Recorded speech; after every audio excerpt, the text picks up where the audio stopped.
We have an update to a story you asked us to investigate. More people across the valley are reaching out to us, fed up with those green energy robocalls. Action News reporter Michael Aparti is in the newsroom. And Michael, what have you learned? Well, Tricia, you may find yourself hanging up your phone more often. That's because the FTC says they expect these green energy robocalls to get worse in the future. This, as many people in our area say, they've had enough.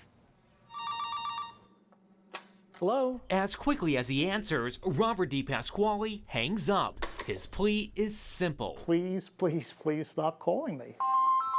DePasquale is talking about the green energy robocalls circulating around the valley. Energy savings, we can save you between 35 and 50%. No, not really, no. He says he asked an operator twice to be removed, but the calls continue, up to 20 over the last few months.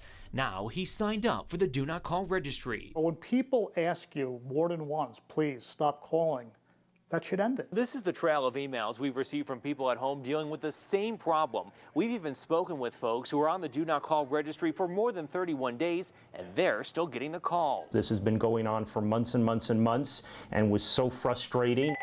That includes Andrew Spivak, who's also trying to uncover the source. Hello. He responded to the call, set up an appointment, and invited us over earlier this week to see who showed. I'm a reporter with Channel 13 Action News. We met David, who identified himself as an independent contractor for Home Tech International, selling green energy-saving products. It's just all through marketing. So, for example, it's a company that we hire that just telemarkets out. But that doesn't exactly answer who's behind the calls, and we haven't found out either.